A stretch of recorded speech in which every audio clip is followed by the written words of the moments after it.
Bonjour à tous et bon retour. Alors, on se retrouve dans cette vidéo. On va faire tout simplement en fait le point du budget à mi-février par rapport à ce qu'on s'était fixé. Donc, si vous n'avez pas vu la vidéo du budget du mois de février, je vous invite à retourner la voir. Je vais la mettre juste en haut. Autrement, si vous l'avez déjà vu, eh ben, je vous propose qu'on passe dès maintenant au budget à la mi-février. On va faire un petit peu le point sur le budget, ce que j'ai fait, ce que j'ai pas fait par rapport aux petites enveloppes fictives et au budget que je m'étais fixé. Alors, il y a une particularité, je sais très bien que sur la vidéo du budget du mois de février, le son était très mauvais. Malheureusement, j'ai un problème de micro, voilà. Donc, normalement, le son devrait être assez audible pour cette vidéo.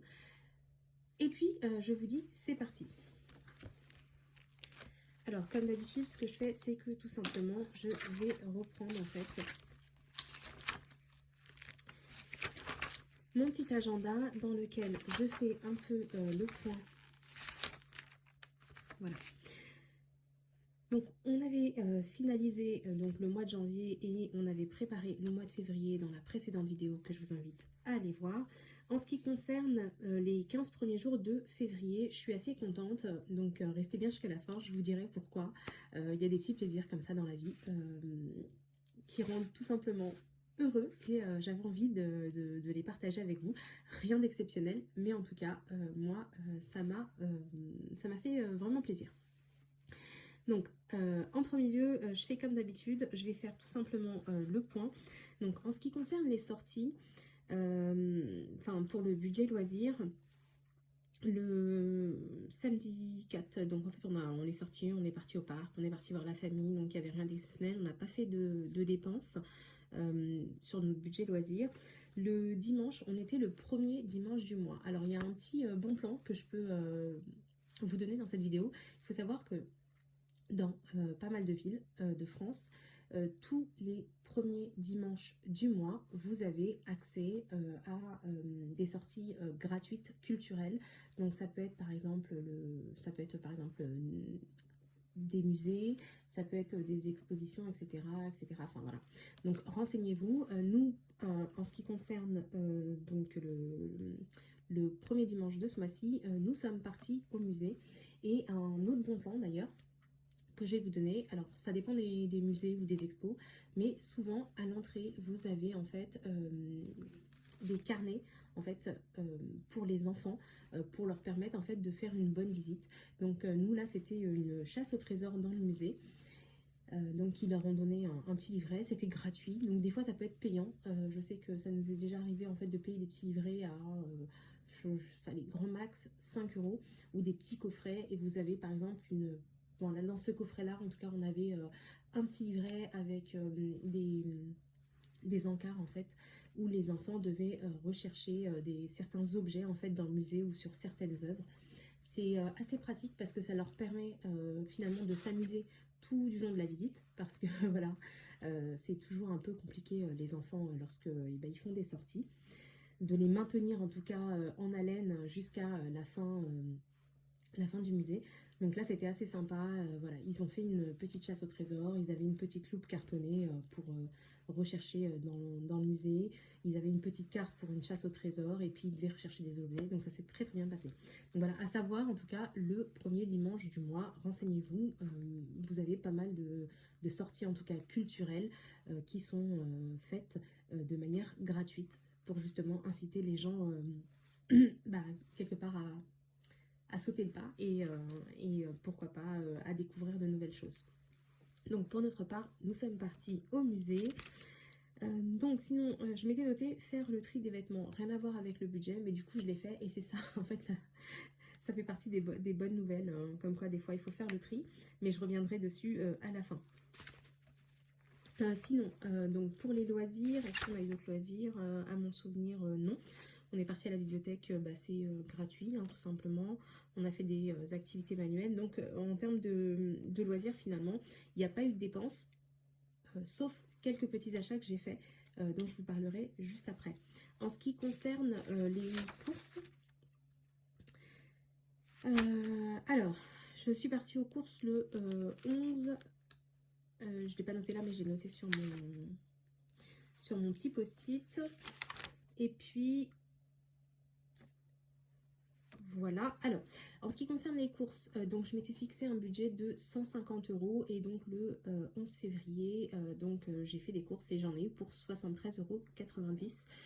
Alors, je vais revenir une dernière fois dessus, mais lorsque je fais mon budget, c'est le budget de la famille, mais on dépense chacun séparément et on fait des choses des fois équivalentes ou alors je prends certaines choses en plus en charge. Voilà. Donc, il me reste sur ce budget 76,10 €. En ce qui concerne les achats de la maison, alors c'est ça qui est top, c'est que du coup, en faisant un petit peu le tri dans les armoires, je me suis rendu compte qu'en fait, j'avais déjà des voilages. Donc, j'avais prévu un budget de 100 € pour acheter des voilages pour toute la maison, pour un petit peu renouveler tout ce qui était rideaux, etc. Et il se trouve qu'en faisant mon tri, je suis retombée sur des paires de voilages en excellent état. Donc, je les ai tout simplement lavés, séchés et mis en place. Donc, pour l'étage du bas, finalement, j'aurai pas de voilage à acheter. Il me restera juste des voilages pour certaines pièces du haut, parce que j'avais d'autres voilages pour le haut aussi. Donc, pour certaines pièces du haut, notamment le bureau et la chambre de ma fille cadette. Voilà. Ce qui fait qu'à mon avis, il va nous rester un résiduel. Mais comme je projette de refaire certaines peintures, peut-être que j'achèterai la peinture à la place des voilages qui étaient prévus. Sinon, en ce qui concerne donc les loisirs, comme je vous l'ai dit, on a fait principalement des loisirs qui étaient gratuits.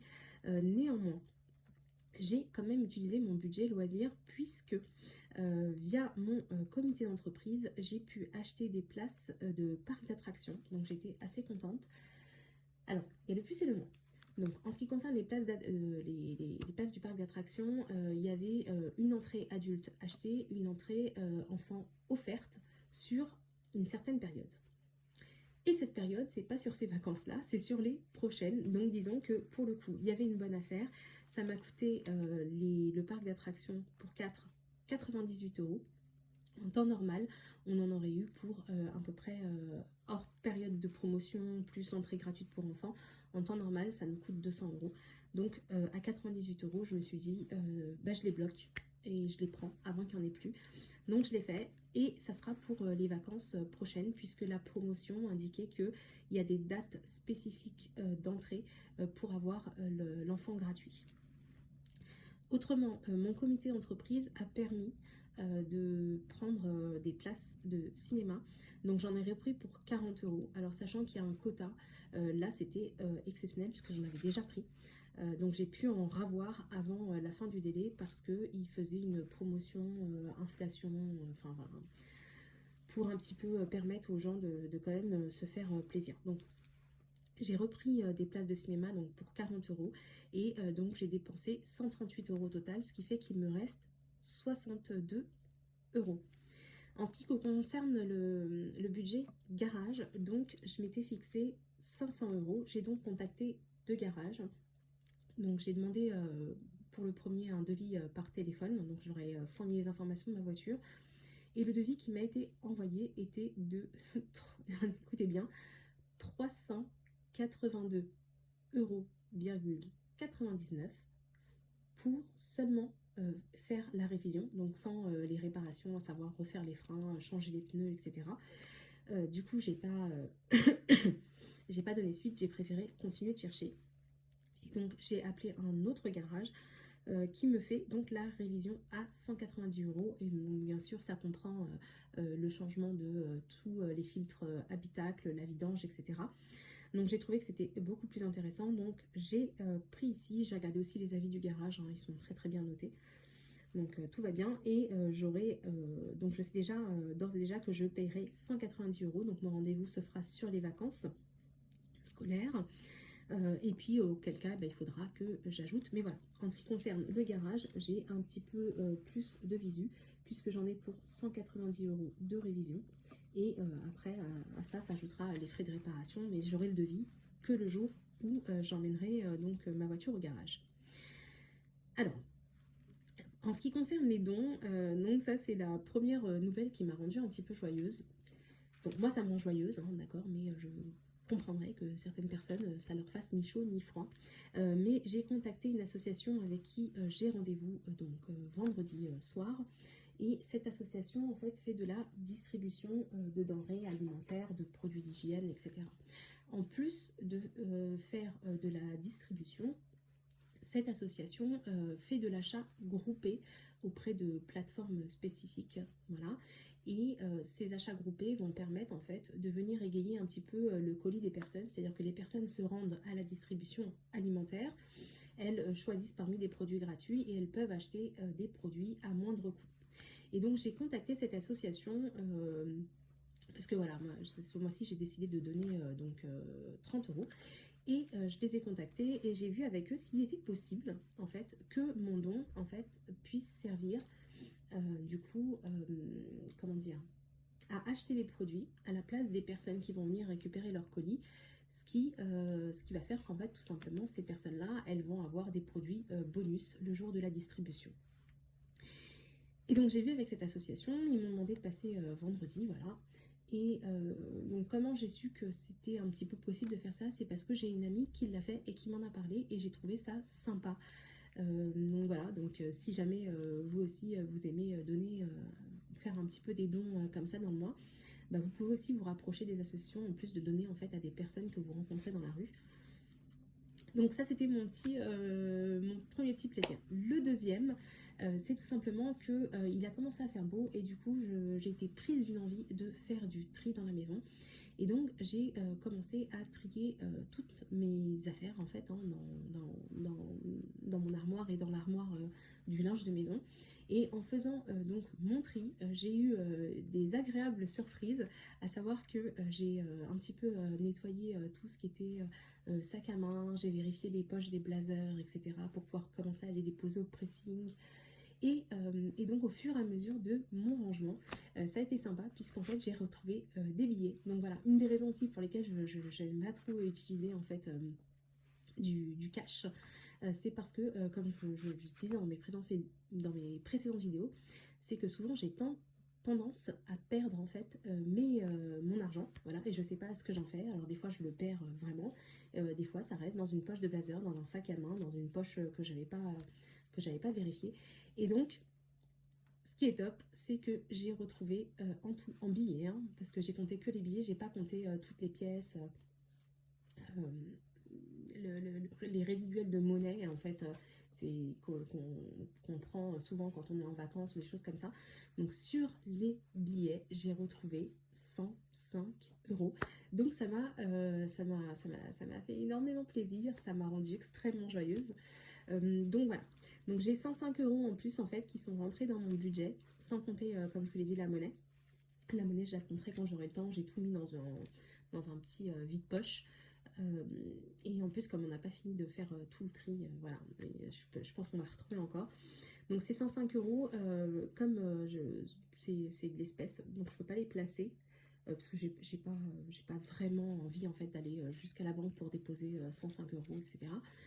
Donc on s'est dit que ça viendrait alimenter nos vacances. Donc soit ces vacances-ci, soit les vacances au ski.